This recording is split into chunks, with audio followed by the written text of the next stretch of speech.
Nobel पुरस्कार दुनिया का सबसे आदरणीय पुरस्कार है। यह पुरस्कार नोबेल फाउंडेशन द्वारा स्वीडन के महान वैज्ञानिक अल्फ्रेड बर्नार्ड नोबेल की याद में दिया जाता है। दिसंबर 1896 ईस्वी में मृत्यु के पूर्व अपनी संपत्ति का एक बड़ा हिस्सा उन्होंने एक ट्रस्ट के लिए सुरक्षित रख दिया था।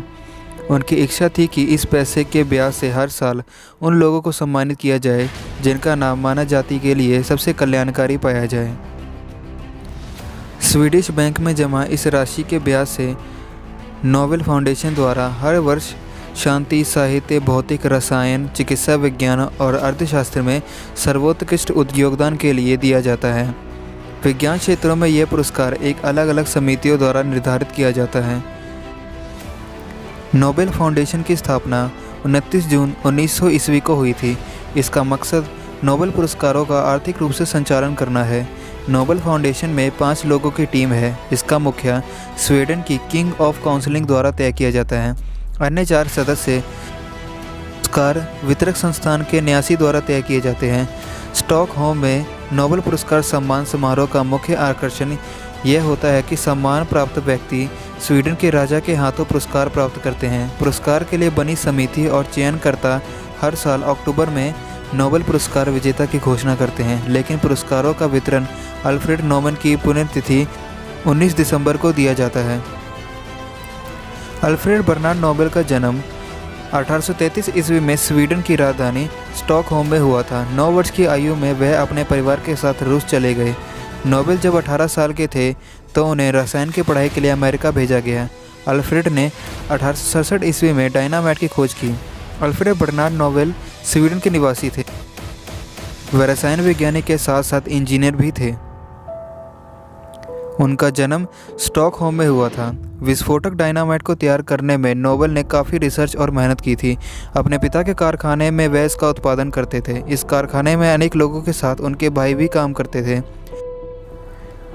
3 सितंबर 1864 ईस्वी को इस कारखाने में डायनामाइट से भयंकर विस्फोट हुआ और पूरा कारखाना तबाह हो गया।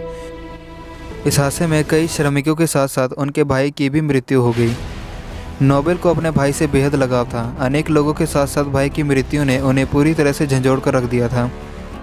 एक दिन उन्होंने अपने पीड़ा अपने एक मित्र से कहा, काश मैं विध्वंस के साधन की जगह किसी रोग या महामारी से बचाने वाले जीवन रक्षक साधन के आविष्कार की पहल करता तो ज़्यादा अच्छा रहता।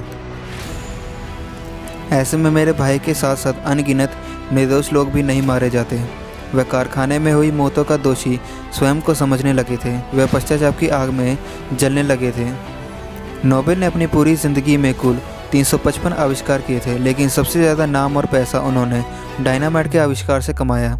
अपनी ज़िंदगी में नोबेल ने कभी शादी नहीं की। 10 दिसंबर 1896 ईस्वी में नोबेल का दिल का दौरा पड़ने से इटली में निधन हो गया।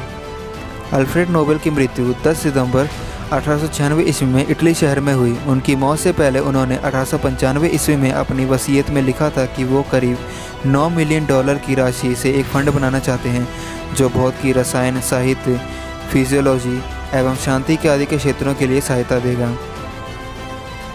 मानव जाति की सेवा करने वालों के लिए इस पुरस्कार की व्यवस्था की गई। उनकी मृत्यु के 5 वर्ष बाद सन 1901 से प्रथम नोबेल पुरस्कार वितरित किए गए। नोबेल फाउंडेशन ने पुरस्कार वितरण का कार्य संभाला। तब से नोबेल पुरस्कार अपने आप में बहुत बड़े सम्मान का विषय माना जाता है। जब नोबेल पुरस्कार की शुरुआत हुई तो उसमें अर्थशास्त्र के क्षेत्र में योगदान देने के लिए किसी भी पुरस्कार का जिक्र नहीं था, लेकिन 1968 में स्वीडन के केंद्रीय बैंक ने अपनी 30वीं वर्षगांठ पर अल्फ्रेड नोबेल की याद में इस पुरस्कार को शुरू किया। अर्थशास्त्र का पहला नोबेल 1969 ईस्वी में नॉर्वे के रैग्नर एंथोन कीटल फांसी और नीदरलैंड के यान ट्रिबेगन को दिया गया। तो दोस्तों, कैसी लगी आपको हमारी आज की यह वीडियो? कमेंट सेक्शन में ज़रूर प्लीज़ इस बारे में बताइए और हमारे यूट्यूब चैनल को सब्सक्राइब कर दीजिए और अगर वीडियो अच्छी लगी हो तो वीडियो को लाइक और शेयर कर दीजिए। Thanks for watching my video.